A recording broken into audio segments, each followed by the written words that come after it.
एक समय की बात है। एक छोटे से गांव में मदन नाम का एक कुम्हार रहता था।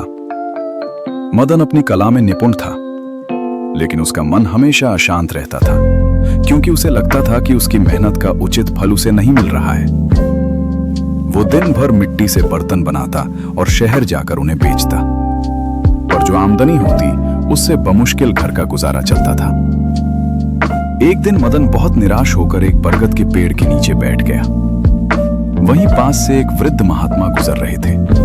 उन्होंने मदन के चेहरे पर उदासी देखी और उसके पास आकर रुके।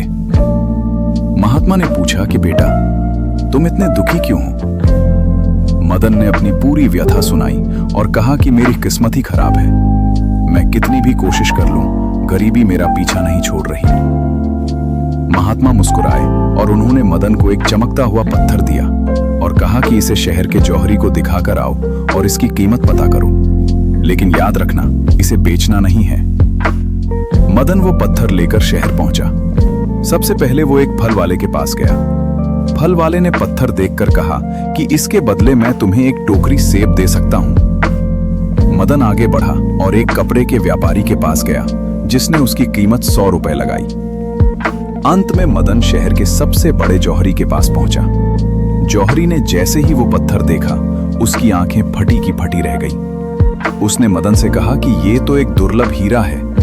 अगर मैं अपनी पूरी दुकान भी बेच दूं, तो भी इसकी कीमत नहीं चुका पाऊंगा। मदन हैरान होकर महात्मा के पास वापस आया और सारी बात बताई। महात्मा ने शांत स्वर में कहा कि मदन, तुम्हारी जिंदगी भी इस कीमती हीरे जैसी ही है।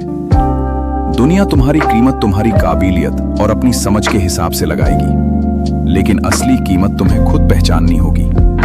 अगर तुम खुद को एक साधारण मिट्टी का बर्तन समझोगे, तो दुनिया तुम्हें वैसा ही मानेगी। लेकिन अगर तुम अपनी मेहनत और हुनर पर विश्वास रखोगे, तो तुम एक बेशकीमती हीरा बन सकते हो। मदन को अपनी गलती समझ आ गई। उसने शिकायत करना छोड़ दिया और पूरी लगन से अपने काम में जुट गया। धीरे धीरे उसकी कला की प्रसिद्धि दूर दूर तक फैल गई और वो गांव का सबसे सफल व्यक्ति बन गया।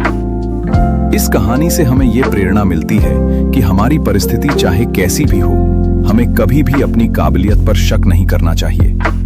हमारी मेहनत और सकारात्मक सोच ही हमारी असली पहचान और कीमत तय करती है। आशा है कि आपको ये कहानी पसंद आई होगी। अगर ये आपके दिल को छू गई हो, तो कृपया इस कहानी को लाइक करें, अपने विचार कमेंट बॉक्स में साझा करें और ऐसी ही और प्रेरणादायक कहानियों के लिए हमारे साथ जुड़ने हेतु सब्सक्राइब जरूर करें। धन्यवाद।